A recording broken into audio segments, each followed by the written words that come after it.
দেশের সাবেক প্রধানমন্ত্রী শেখ হাসিনার বিচার প্রক্রিয়া নিয়ে চরম উদ্বেগ। লন্ডনের দুই ব্রিটিশ আইনজীবী এই বিষয়ে সম্প্রতি জাতিসংঘে একটি জরুরি আপিল দাখিল করেছেন। মানবতাবিরোধী অপরাধের অভিযোগে শেখ হাসিনা সহ ৩ জনের বিরুদ্ধে আগামী বৃহস্পতিবার ১৩ নভেম্বর আন্তর্জাতিক অপরাধ ট্রাইব্যুনালে রায় ঘোষণার তারিখ নির্ধারিত। এই পরিস্থিতিতে ডাউটি স্ট্রিট চেম্বার্সের আইনজীবী স্টিভেন পাউলস ও তাতিয়ানা নিটওয়েল এই পদক্ষেপ নিয়েছেন। জাতিসংঘের বিশেষ দূতের কাছে জমা দেওয়া এই আপিলে বলা হয়েছে, এই বিচার কাজে রাজনৈতিক প্রতিহিংসাকে প্রাধান্য দেওয়া হচ্ছে।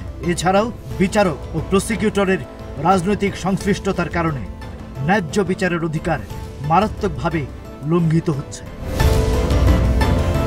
শেখ হাসিনা বর্তমানে ভারতে অবস্থান করে, তাকে তার অনুপস্থিতিতে বিচার করা হচ্ছে এবং তিনি কোনো নোটিশও পাননি। আপিলে উল্লেখ করা হয়েছে, আওয়ামী লীগের সঙ্গে যুক্ত আইনজীবীদের ওপর আক্রমণের কারণে তিনি তার পছন্দের আইনজীবী পাচ্ছেন না এবং রায় ঘোষিত হলে তিনি প্রায় নিশ্চিতভাবে মৃত্যুদণ্ডের মুখোমুখি হতে চলেছেন।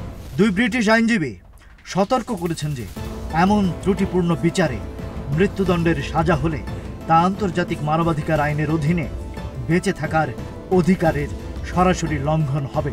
আন্তর্জাতিক মহল এখন এই বিচার প্রক্রিয়ার দিকে নজর রাখছে। Rajib Rayhan, news flash 71।